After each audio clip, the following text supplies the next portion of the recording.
You're not addicted to chaos, you're conditioned to it. There's a difference. Addiction implies craving, wanting. Conditioning is deeper than that. It means your nervous system learned chaos as a baseline, as normal, as home. And what feels like self-sabotage is often just the mind and body doing what they were trained to do. Let's go back. Maybe you grew up in a house where love had a volume knob. Loud one day, silent the next. Maybe rules changed depending on someone else's mood, or safety depended on whether someone had been drinking. In those environments, chaos wasn't just background noise, it was the setting, the stage, the whole damn play.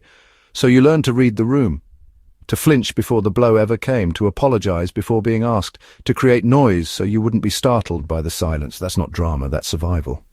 Fast forward. You find yourself choosing partners who are inconsistent, jobs that drain you, friendships that keep you on edge.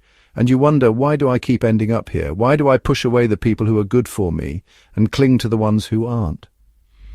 Because chaos doesn't feel chaotic to you. It feels familiar. Here's the hard truth. Your nervous system isn't scanning for what's healthy. It's scanning for what's familiar. Familiar equals sign safe, even if it hurts. So when someone shows up for you, texts back, stays consistent, doesn't play games, your body doesn't celebrate. It panics. Because it doesn't know how to be in peace without waiting for it to end. That's why you pick the fight when things are going well. Why you feel more attracted to the unpredictable person than the steady one. Why you ghost the job that's boring but healthy and go back to the one with chaos, pressure and stress, because at least it feels like something. Let's pause here. This isn't about blame. It's about wiring. You're not broken, you're patterned, and every one of those patterns had a purpose at some point. You created them to survive. But survival tools can become prisons when the threat is gone, and we don't know how to stop bracing. So how do we change it? Not through shame, not through willpower, and definitely not through self-blame. We change by noticing. Start small. Notice when you get restless in peace. When something feels off. In a moment of calm, that's your nervous system looking for the chaos it was trained to expect. You don't have to react to it, you just have to recognize it. Say to yourself, this feels unfamiliar, but unfamiliar isn't unsafe. This isn't a red flag, this is a new pattern forming. And then breathe. Stay.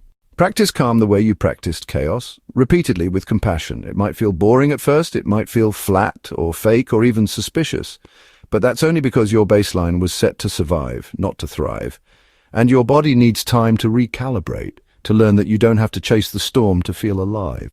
You're not addicted to chaos, you were trained to expect it, and now you're training yourself to expect peace.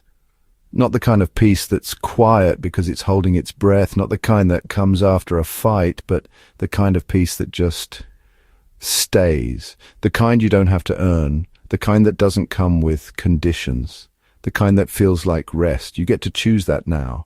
And every time you pause instead of react, every time you stay present instead of chase the familiar, you're not just breaking a pattern, you're building a new home, one where peace isn't punishment, it's permission.